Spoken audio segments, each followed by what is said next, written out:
parts of Salah that are arkan, they have to be done. You cannot do without them. There are other parts that are a little less important, not as important as the first part. Those will be called sunnah. And then we have adab, and we have hayat, or positions. So, for those whose goal is al-akhirah, you're not supposed to just focus on, which is more important, which is less important, so I can skip. No. If you want al-akhirah, you need to get the whole thing. Focus on everything and study all of this to pay attention to every single part of it. So let's discuss the fara'id, the obligations, the most important parts, the essentials. The essentials of salah that you cannot do without them, لا يمكن أن يفوتها الإنسان 12. 12 ركنا. One and name. The first one is intention. You cannot get to salah al-dhuhr or asr or any salah without having an intention. 2, takbirat al-ihram. You don't get to salah without takbirat al-ihram. The first takbir. 3, al-qiyam lil-qari, standing up for the one who is capable of doing so. You have to stand up. And أحبابي الكرام, a reminder, I'm not judging Allah. ظاهرة انتشار الكراسي في الصلاة, the phenomena of people sitting on chairs, I'm not judging, but I see the same people standing for so long outside. They play sports. Here in this masjid, I'm in Nasr. I'm talking about Salat al-Fard. You can sit all night if you like in Sunnah, I don't care. You get 50% of the reward. However, using a chair, you have to stand up if you are capable of standing up. Number 4, al-Fatiha, recitation of al-Fatiha. Number 5, al-Ruku'. And when we say ruku', your hands should reach the knees. The hands should reach the knees. And again, all of this for people who are capable of doing so. مع الطمأنينة, while being in tranquility. You can just go down and go up right away. Number 6, الاعتدال من الركوع, going up. حتى يرجع كل عظم إلى مكانه, until every joint, until every bone comes back to its initial position. مع الطمأنينة, and stay there, stay still, literally. Number 7, السجود مع الطمأنينة, making full sujood while pausing for a little bit or stay still for a little bit. Number 8, الاعتدال قاعدا, session between the two sajda.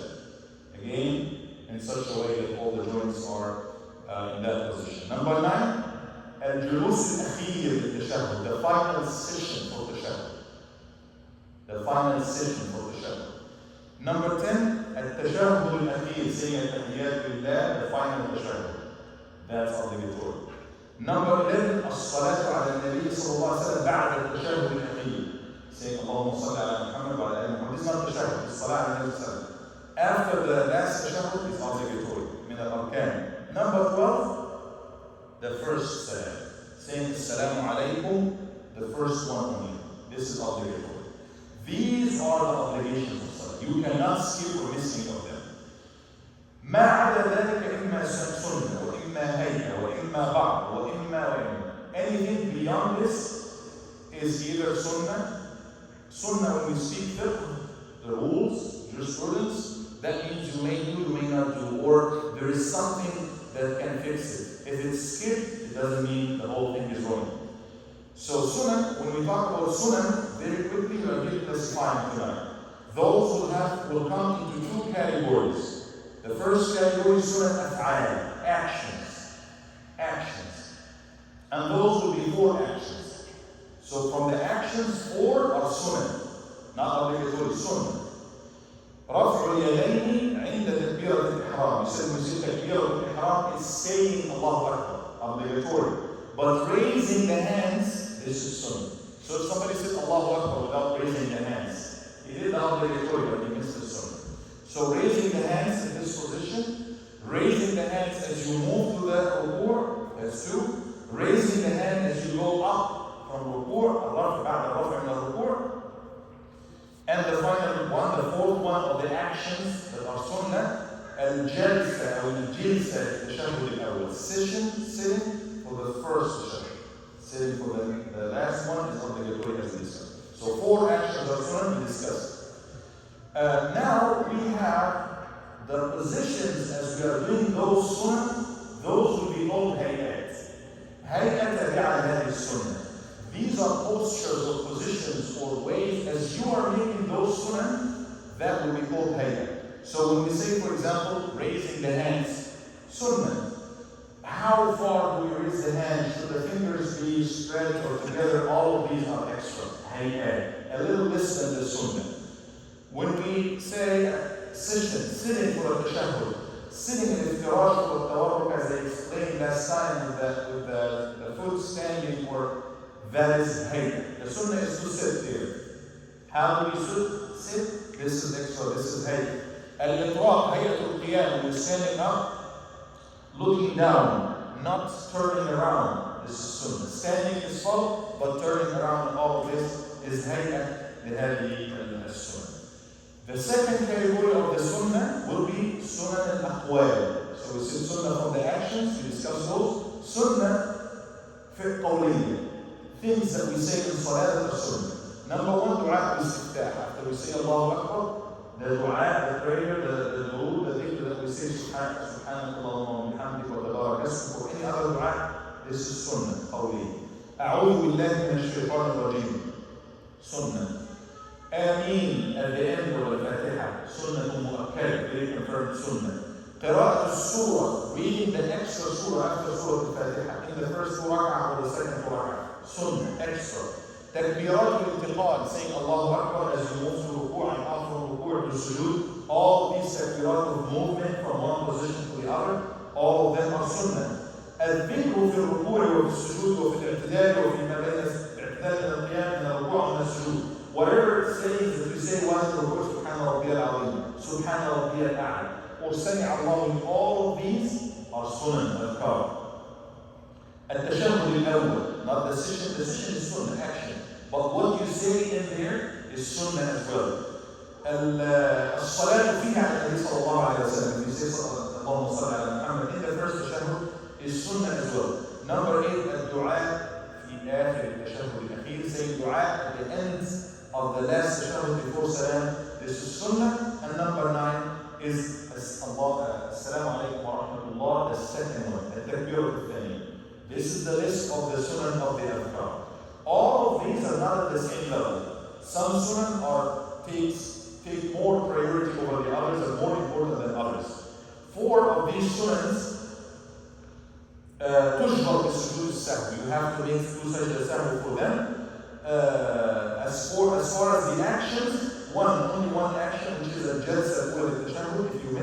If you miss to sit for the first session, for the tashahhud al-awwal, the first tashahhud, then this is the only one action that you may skip, not skip it. If you miss it, you can make sujood al-sahw and it will be enough for that. كل الأذكار, all dhikr in salah, any recitation except for Fatiha. We mentioned Fatiha already. All the adhkar, and except for salah on Nabi sallallahu alayhi wa sallam, the shahd al-akhir, all the other things to say, Allahu Akbar, Sami Allahu liman hamidah, all of these are la taqtadi sujood. If you skip them, if you forget to say Subhana Rabbiyal Azim in your ruku', you don't need to make sujood yourself. If you forget to say Subhana Rabbiyal A'la, if you forget to say Allahu Akbar, moving on into one position or the other, you don't have to say salat sujood al-sahw for any of this, except for 3 of those adhkar. For Imam Shafi'i al-Qunut fi salat al-fajr, the dua that we say in the second rak'ah in fajr. If you skip, you need sujood al-sahw for these. The second one is the tashahhud al-awwal for all the imams, for many imams. If you skip and miss the first tashahhud, dhikr, you make sujood al-sahw. As-salah ala Nabi sallallahu alayhi wa sallam in the tashahhud al-awwal, also if you miss it, you may make sujood al-sahw. بالخلاف, as we said, all the takbirat, all the adhkar, ruku' and sujood, dua al-istiftah in the beginning, you don't have to make sujood al-sahw at any of those. So when we talk again, coming back to the example I began with, Imam al-Ghazali said, for a prayer is like a human being. So an insan, a human being, will not be complete until you have 2 things. معنى باطن ومعنى ظاهر. Something hidden and something internal, something external. The thing that's hidden is a ruh, والحياة, life, and soul. And the external dimension of it is al-a'dha, your Body without life, not a human being.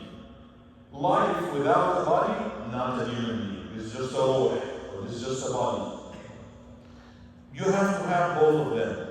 The Imam will have a whole section, and that's what we'll start discussing for next time about how to have life in Salah, ruh in Salah, by having khushu' and all of this. But we are here discussing only the a'dha, only the parts. When we discuss the parts of the human being, بعض الأعضاء ينعدم بحياة الإنسان. Some of your organs, if they are not there, there is no life.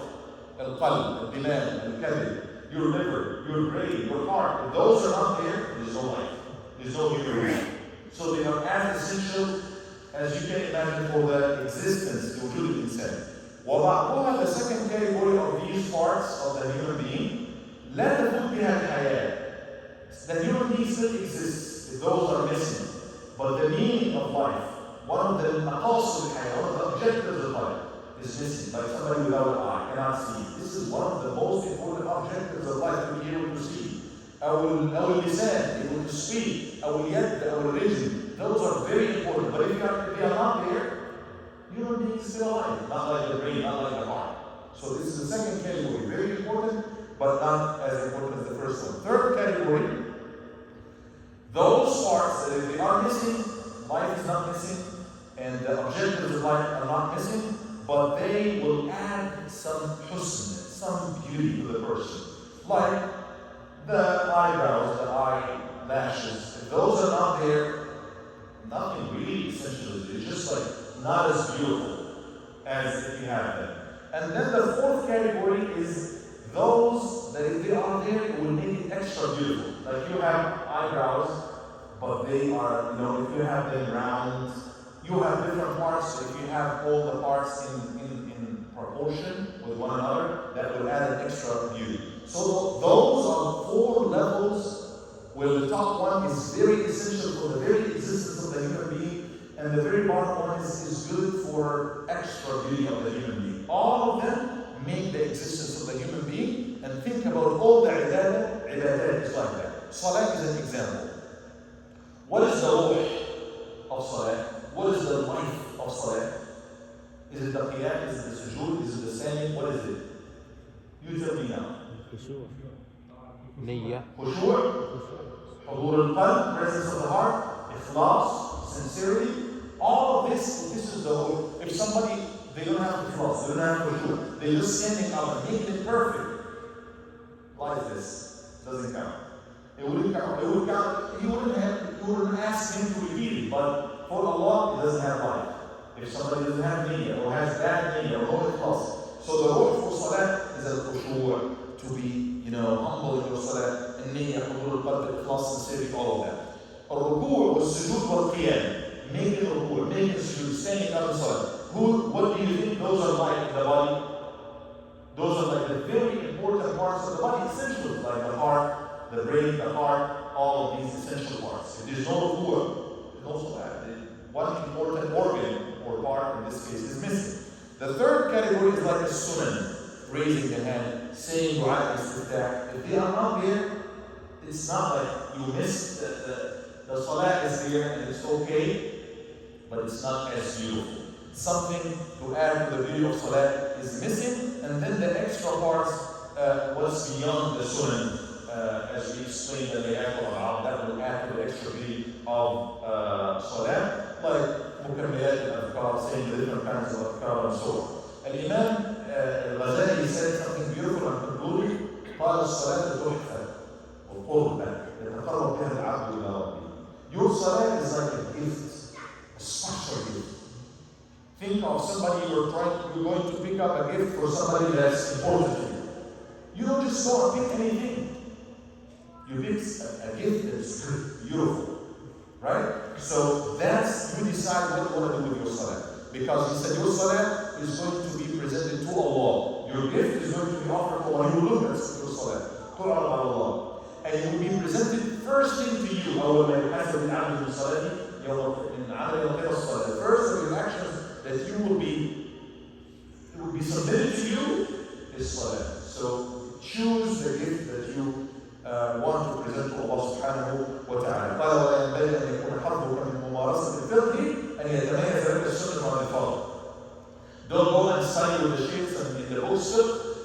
to know what's essential and what's not essential. I know there are 12 parts that are essential. There are 7 that should.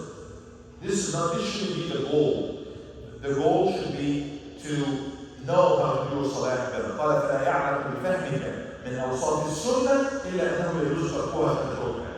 Don't just have your goal as knowing what's sunnah or extra so I can abandon it, so I can do without it. That shouldn't be your goal. قال فإن ذلك يضاهي قول الطبيب إن فقع العين لا يبطل حياة الإنسان. This is just like a physician would say, if we just remove this eye, it wouldn't affect the life of the human being. It wouldn't affect the life, yes. He's still alive, but when you do that, no. So you don't just go and get rid of one sunnah, which is like an eye, for a human being and say, the salah is still okay, it's still okay. But a human being without an eye is not okay. It's not 100% okay. And such, we should be thinking about salah.